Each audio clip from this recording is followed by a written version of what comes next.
नमस्कार दोस्तों, एक बार फिर से स्वागत है आपका मेरे चैनल वेल्थ क्रिएटर पे। तो दोस्तों, आज हम एक और आईपीओ के साथ डिटेल डिस्कशन करेंगे और ये आईपीओ अपकमिंग आईपीओ है जो कि बहुत ही जल्द आपको आता हुआ दिखाई देगा।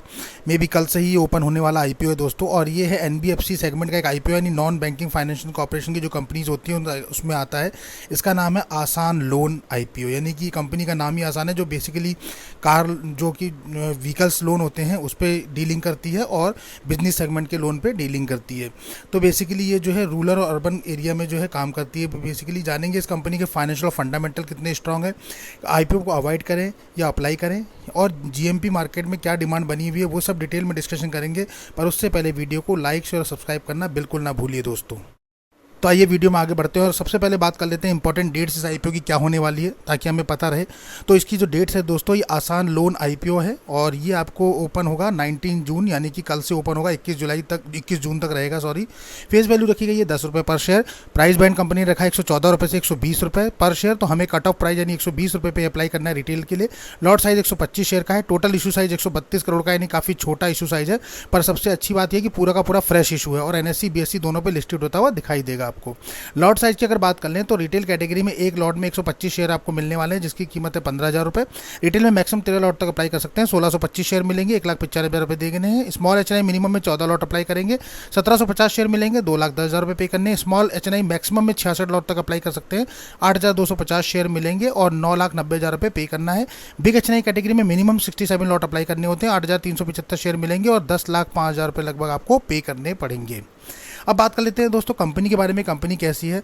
तो हम बात करें तो एल्कमाइन फिनट्रेड इंडिया लिमिटेड के नाम से कंपनी रजिस्टर्ड है अगर हम बात करें, और ये इनकॉर्पोरेट हुई थी 1996 में, यानी काफ़ी पुरानी कंपनी है।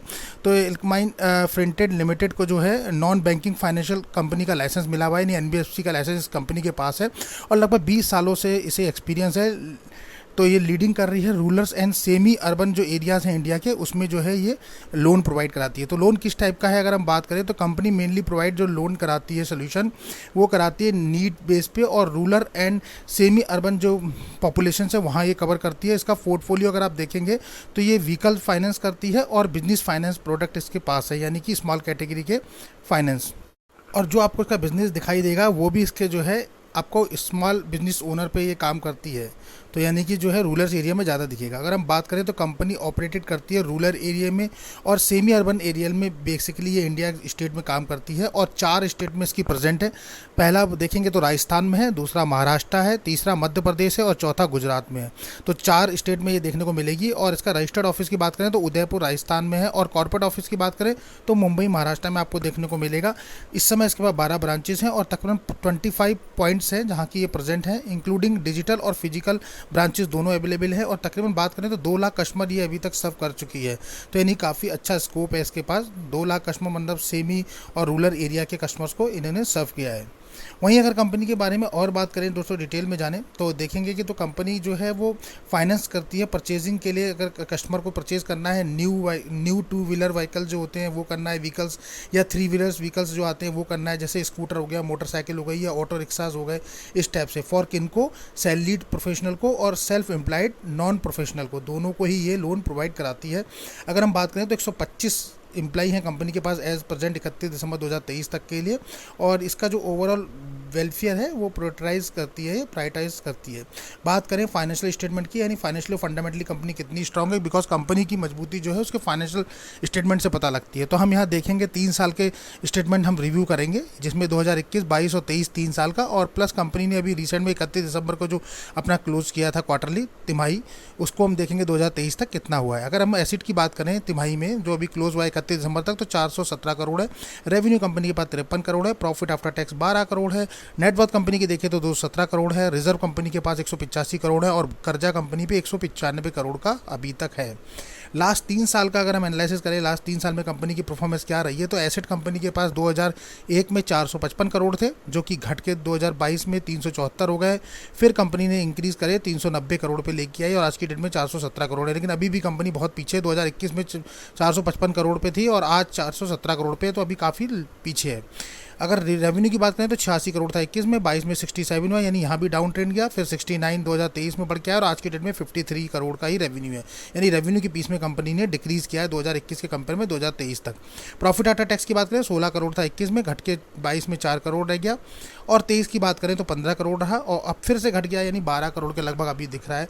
तो यानी कि प्रॉफिट आफ्टर टैक्स में भी कंपनी ने काफ़ी डी ग्रोथ करी है। नेटवर्थ की अगर हम बात करें तो 130 करोड़ था 21 में, 136 करोड़ हुआ 22 में, 204 करोड़ हुआ 23 में, और दिसंबर 23 तक की अगर बात करें तो 217 करोड़ है। तो यानी यहाँ कंपनी जो है इंक्रीजिंग ट्रेंड में काफ़ी अच्छा परफॉर्म कर रही है नेटवर्थ के अगर पॉइंट ऑफ व्यू से देखें। रिजर्व सरप्लस की बात करें तो 108 करोड़ था 2021 में, 22 में बढ़ के हो गया 115 करोड़, 23 में 173 करोड़ और 24 में 31 दिसंबर 2023 तक 185 करोड़।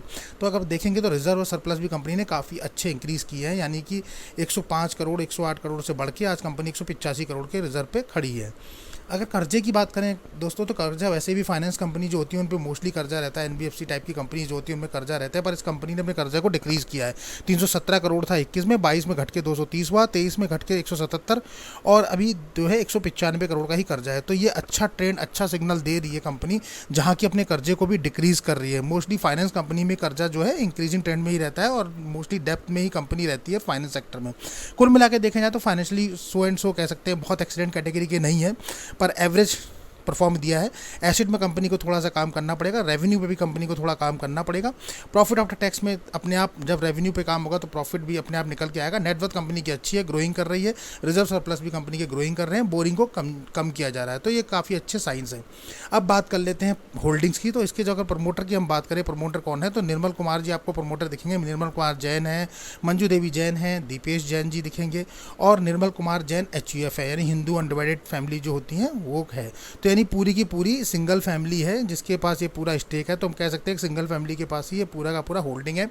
अगर हम देखें तो शेयर होल्डिंग पैटर्न की अगर हम बात करें तो प्री इशुएंस 56% है और इस IPO के आने के बाद कितना रह जाएगा वो डिस्क्लोज नहीं कंपनी ने किया है। 56% का मतलब मान के चलिए कि 44% के लगभग डायलूट पहले भी कंपनी कर चुकी है, तो इससे पहले भी कंपनी अपना डायलूट कर चुकी है। तो 56% का स्टेक ही कंपनी के पास है और अभी कंपनी कुछ भी नहीं बेच रही है, अपना फ्रेश इशू ओपन किया है। रिजर्वेशन चार्ट की बात करें तो QIB के पास काफ़ी अच्छा 50% का पोर्शन है, रिटेल को काफ़ी अच्छा दिया गया है 35% का और HNI के लिए 15% 15% है।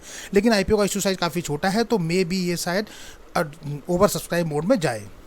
ग्रे मार्केट पे की बात करें दोस्तों तो ग्रे मार्केट में खासा डिमांड बनी हुई है। जैसे ही IPO आया है उसके बाद से डिमांड बढ़ती चली आ रही है। अगर हम देखें आसान लोन IPO की बात करें तो प्राइस बैंड 120 रुपये ट्रेड कर रहा है, जबकि GMP 36 रुपये पर शेयर दिखा रही है। यानी एस्टिमेटेड लिस्टिंग की बात करें तो 156 पे ये होता हुआ दिख रहा है, जबकि 30% का लिस्टिंग गेन आज की डेट में दिखा रहा है जब तक ये वीडियो हम बना रहे हैं। तो 30% का लिस्टिंग गेन काफ़ी अच्छा है, हमारे क्राइटेरिया को भी मैट करता है। फायर रेटिंग 4 की बनी हुई है, 4 आउट ऑफ 5 की। 132 करोड़ का सिर्फ IPO का इशू साइज है, मतलब कि बहुत छोटा इशू साइज है। 125 शेयर का एक लॉट है, 19 तारीख को यानी कल ओपन होने वाला है दोस्तों, 21 तारीख को क्लोज हो जाएगा, 24 जून को आपको अलॉटमेंट का पता लगेगा और 26 जून को ये लिस्टेड होता हुआ दिखेगा NSE और BSE दोनों पे। अब सबसे इंपॉर्टेंट पैरामीटर की बात कर ले कि अगर हम IPO में अप्लाई कर रहे हैं तो दो ही रीजन से करते हैं, या तो कुछ लोग लॉन्ग टर्म के लिए रखना चाहते हैं या फिर लिस्टिंग गेन के लिए। मोस्टली 80% जनता लिस्टिंग गेन के लिए अप्लाई करती है। तो कितना लिस्टिंग गेन हमें बन रहा है तो पर लॉट की बात करें तो पर लॉट पर हमें 4500 रुपये का लिस्टिंग गेन मिल रहा है आज की डेट में, जब तक ये वीडियो शूट हो रहा है। क्योंकि दोस्तों GMP मार्केट में कोई भी फिक्स नहीं होता, कभी भी अप डाउन चलता रहता है। तो अभी तक जो है वो 4500 रुपये लगभग दिखा रहा है, यानी 125 शेयर का लॉट है, 36 रुपये GMP है, 125 × 36 4500 रुपये लगभग पर लॉट पे बन रहे हैं। यानी 15,000 रुपये पे करने के बाद 4500 रुपये हमें और एडिशनल मिल रहे हैं अपनी इन्वेस्टमेंट पे। यानी पहले ही दिन जिस दिन लिस्टिंग गेन है अगर यही रहा जो कि GMP डिमांड दिखा रहा है, तो इस हिसाब से हमारा जो 19,500 रुपये इन्वेस्टमेंट पे बनता है, यानी 15,000 प्लस 4,500 19,500 ऑन लिस्टिंग डे के दिन ही बनता हुआ दिख रहा है। तो काफ़ी अच्छा लिस्टिंग गेन कह सकते हैं, मतलब इसे बुरा नहीं कह सकते। और ऑन एवरेज काफ़ी अच्छा इसलिए बोल रहे हैं हम क्योंकि सेफर साइड में 20 से 30% के बीच में अगर लिस्टिंग गेन होता है तो उसे थोड़ा सा सेफ माना जाता है। तो ये 30 से ऊपर ही है और मुझे लगता है कि अभी इसकी डिमांड बढ़ेगी, पर हमें अभी अप्लाई करना है, अवॉइड करना है, इसके लिए हमें थोड़ा सा होल्ड करना है। बिकॉज डे 1 के सब्सक्रिप्शन स्टेटस के बाद ही हम कुछ भी डिसाइड करेंगे कि हमें अप्लाई करना है या अवॉइड करना है। तब तक के लिए हमें स्टिल वेट और वॉच करना है दोस्तों। तो सिर्फ ये वीडियो दोस्तों नॉलेज पर्पज से बनाया है, यहाँ कोई भी आपको बाय और सेल का रिकमेंडेशन या अप्लाई का रिकमेंडेशन नहीं दिया जा रहा है। सिर्फ हमने बताया है कि कंपनी के फाइनेंशियल कैसे हैं, कंपनी लॉन्ग टर्म में अच्छी है या शॉर्ट टर्म में रहेगी, बस यही सब है। तो अगर दोस्तों आपको हमारा वीडियो पसंद आता है तो वीडियो को लाइक शेयर और सब्सक्राइब करना बिल्कुल ना भूलिए दोस्तों। मिलते हैं अपने ऐसी नेक्स्ट वीडियो में, तब तक के लिए नमस्कार।